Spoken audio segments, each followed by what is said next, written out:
Folks, welcome back to the show. I'm Craig Shelton. You are watching UTN.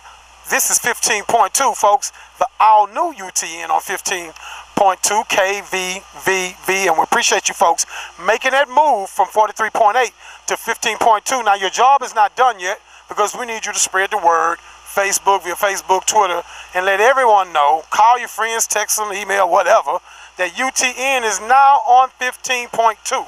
All right, we talk sports here, baby. Listen, I was talking to Richard Walker earlier, folks, and we'll end the show, this final segment of the show this week with this. It's been a tough week for football fans here in Houston. And Richard and I talked a little bit about the debate that I had along with Stephanie Stradley, who writes for the Houston Chronicle. She writes the Texas blog for the Chronicle, and Kim Davis, independent media member who does a segment, Chalk Talk, on Fox. So you can look that up on the Fox website and get that information for Kim Davis. But Kim and Stephanie and I had an interesting debate about the Texas quarterback situation with Matt Schaub way back in Texas training camp. Well, not just Matt Schaub. We talked about TJ Yates, Case Keenum, but more so it evolved around Matt Schaub and what the state of this team would be around him this season. Folks, if you didn't get to see it, it was one of the most spirited debates you've ever seen on the cut. And you know we get down on the cut. We debate. So right now we're going to give you that and let you look at it because it's so amazingly eerie how relevant that debate is right now today as I stand here on the Reliant Stadium sod with the Texans now 2-4, getting ready to go on the road to play a team in the Chiefs who could very well easily send them into the bye week at 2-5. Check it out. Camp, and that's good analysis. But let's look ahead a little bit. And if we find ourselves into the regular season, in my opinion, I think that this year would not be a good year for Matt Schaub if he's not playing well. I think that this town is going to be really, really hard on him, whether fair or not. It goes with the territory. Based on what you've seen, Kim, from last season, and what Stephanie's saying about camp now, what is that expectation and just your thoughts in general when we get to the regular season with Matt Schaub? So I agree with Stephanie on the fact that the rust isn't here that was here this time last year with him at camp. I am probably not as optimistic about what I see from him because there are things that you just can't really see yet. His issue is really going to be about game performance. And so there's that thing that, you know, it doesn't come up in the stats and that kind of stuff. We talk about that confidence, right? In terms of does he have that thing that when the team needs it, he can take them to the next level. And you talk about confidence, you know, being where, you know, it's demonstrated ability. And so for me to answer your question, I've not seen that yet from him. And so I'm cautiously optimistic or concerned. I think it doesn't mean this team can't have some success, but for him it's about game situation to really be able to tell how they're going to fare. And it's game situations where there's pressure with an opposing quarterback who is substantive. That's when I can, for me, give a better sense of what I think is going to be. I don't think that people have lofty expectations about Matt Schaub because of what they've seen previously. I think they're very optimistic. Fans are about this team in this football season. How can you not be?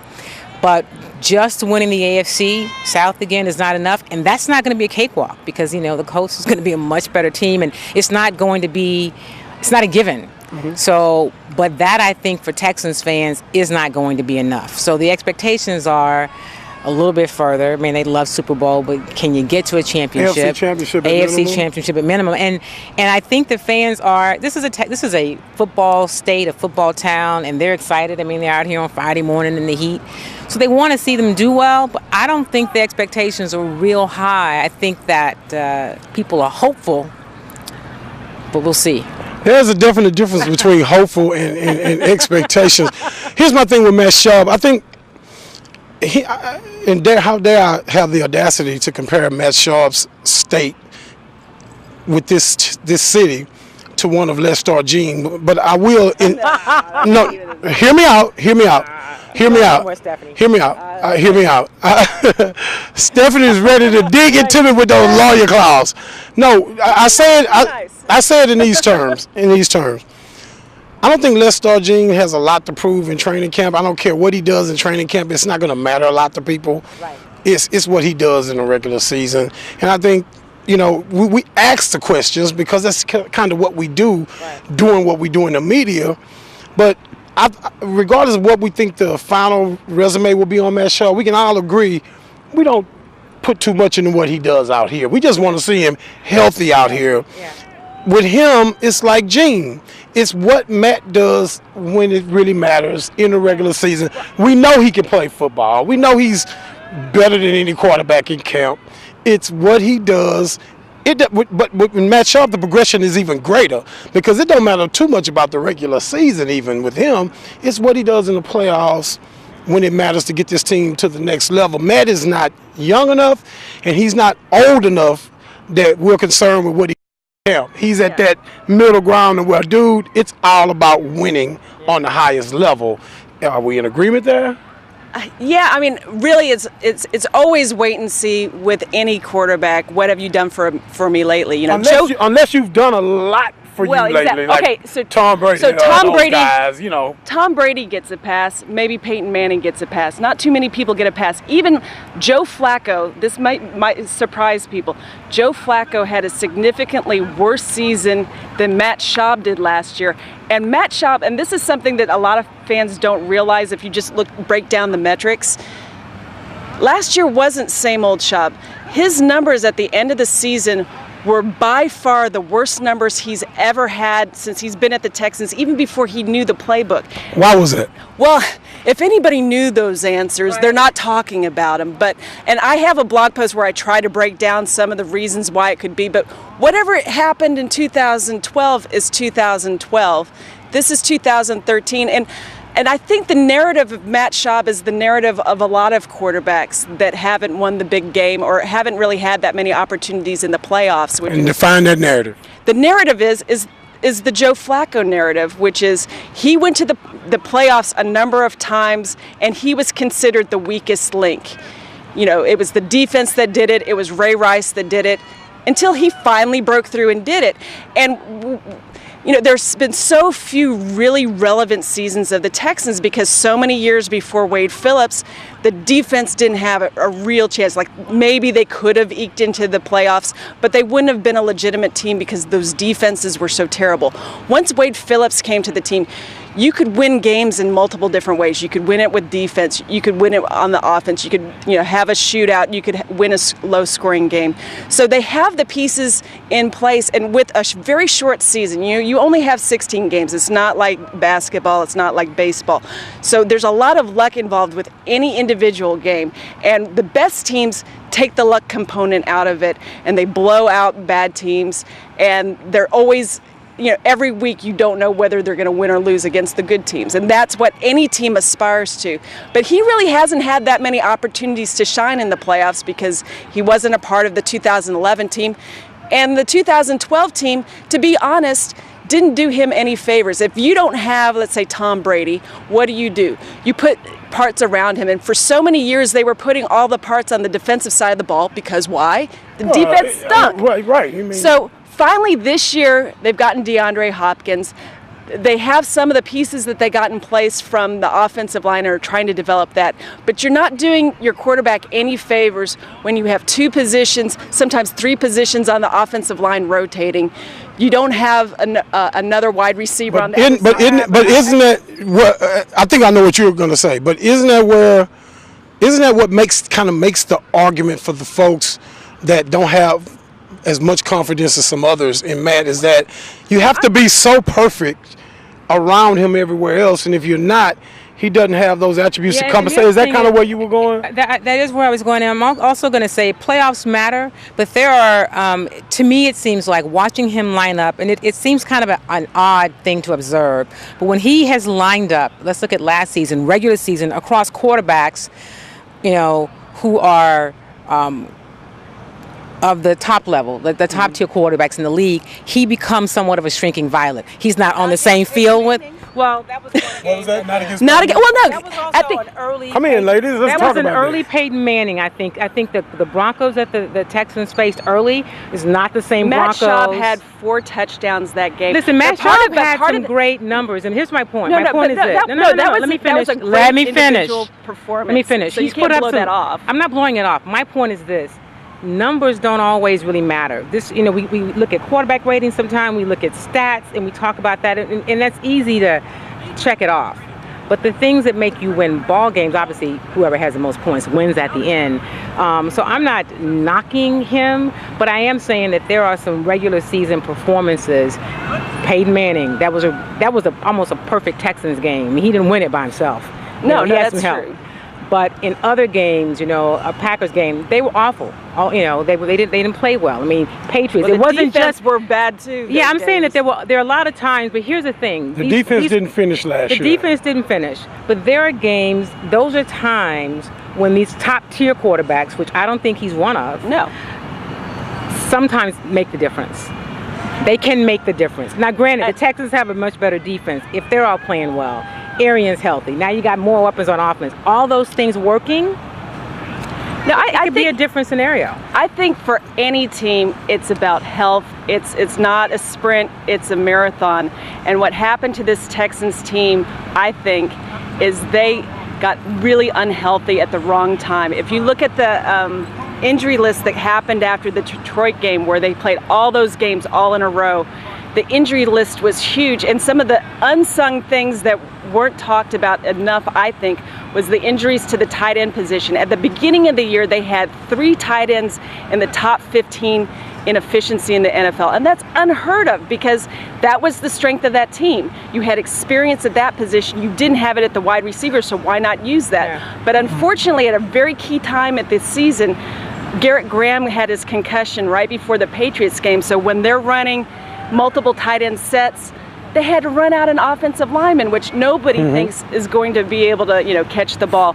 They got really hurt at the end of the season. And on the contrary, the Ravens, they were lucky to make it into the playoffs. They were not the best team over the course of the But then when they got in the playoffs, they hit their stride. But they got their key defensive players in good spots, and they had all sorts of unbelievable luck. I mean, the way that the Ravens offense is structured is they can look terrible, and Flacco But they has... also had Flacco step up and make some plays when it mattered. Well, no, there was also... there was a lot going No. on, and there's been a lot going on for that team for a long time. Joe Flacco in the playoffs last year is not the Joe Flacco that I've ever seen before. Part of that is their offense is a slot machine. Right. You hit it or you don't hit it. The way that they won that Denver game, they had that was a good throw, and Jacoby caught it, which was a big thing. But there was a lot of different things that happened that play that just inch here, inch there, that game could have gone the whole way, and that's just the NFL. That is the NFL. What, And- that and same so play, part of- but is part of Matt it is- Schaub capable of making that play? Oh yeah, he's made that play.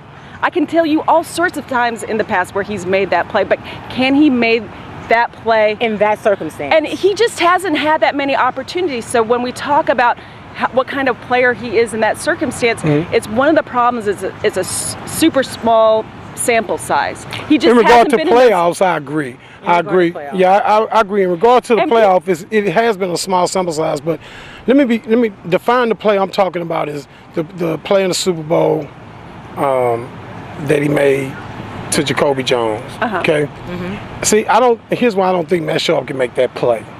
Is because Flacco had to use his feet laterally in a manner that I don't think Matt Schaub makes that Actually, play. Joe Flacco's and the arm. mobility is Let not me. No, you're making my argument. I don't think his footwork is all that great. We know that that's not who he is, but we can also agree that Matt Schaub has even less mobility than Joe Flacco. I think that's Actually, pretty fair. Within the phone And booth then of does the Schaub pocket, have I think, the arm to get that ball down the field the way he did? it would surprise a lot of people, but actually, if you're looking at deep passes, there's not that many. No, I know what you're going to tell me, but I'm There's talking about not that particular Well, I'm play just because it saying- was under duress. I It was understand. at such a critical moment. I understand. Because But here's what the I- deal. I think there are people out there that understand Matt Schaub via the statistics Right. and buy into that. And even those that don't buy into it, you have to accept it because they're there. You can't take away what he's done. But then there's always going, until he changes it, there's always going to be a thought process out there of with folks where when it gets clutch, matter what we think. when It it just when it matter what you know what I mean, happens. it's clutch. Does he have that clutch gene? And I think a lot of folks just don't believe he has a clutch gene. I don't believe he has a clutch gene. Actually, but I I don't think he's a horrible quarterback.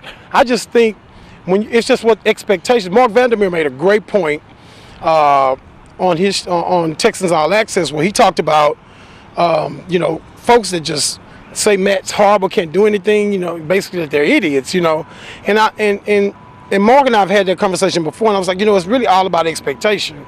If your only expectation is the Super Bowl and you believe that Matt can't get you a Super Bowl, then to you he sucks, But by reasonable expectations, when you look at a person's entire body of work, Matt Shaw's been a very good NFL quarterback. I believe you can win a Super Bowl with Matt Shaw. I honestly believe that. I don't think Matt Shaw leads you to a Super Bowl, but I think you can win a Super Bowl with him. But I think you have to be really exceptional in most everywhere else, and it kind of has to be your year. It has to kind of be your time. You got to get some breaks. Things got to roll right, and guess what? Everybody who's ever won that Super Bowl, some things went their way. And the Ravens are an excellent example because the beginning of last year, we all saw Joe Flacco in the same light. During the season, we saw Flacco miss intermediate pass routes or wheel routes with Ray Rice wide open out of the backfield. And we saw him not make those throws. So, hey, where else can you get this other than the middle of Texas training camp? Get these two ladies going at it like this. Great job. Kim, I appreciate you. Thank you very much. Stephanie, I appreciate you. Tell folks where to find you at, Kim. You can find me on Twitter at Kim Y. Davis, and I do these segments, Chalk Talk segments on Fox. We haven't started yet for this season, and I will kicking off a blog talk show in a week and doing some writing for Houston Style, and my website is KimYDavis.com. Folks, make sure you keep up with what's going on with Kim, and you can always check in to HoustonMediaWatch.com, and we'll put you up on what's happening. Stephanie, tell everyone where they can find you at. It's at Steph Stradley on Twitter, and it's Steph with a PH. Stradley is Stradley. You can find me at the Houston Chronicle at the Ultimate Texans site. You can either click on my name or find it under Voices. And then I have my own personal site that if you type in StephStradley.com or StephanieStradley.com, you will find it. It'll take you there. Now, let me warn you. If you're in the mindset that you didn't agree with something that either one of these ladies said today, I'm going to tell you now, if you look them up, you better have your stuff together. Because Stephanie will tell you in a minute, you're not going to win a debate with me. She'll just let you know it's not going to happen. I appreciate you ladies. Great job, and we'll have to do it again. Anytime. Definitely. Appreciate it. Well, folks, I really hope that you enjoyed that debate between myself, Kim Davis, and Stephanie Stradley. As I told you, very spirited debate and very timely. Even though we did it back in Texas training camp, it couldn't have been scripted any better.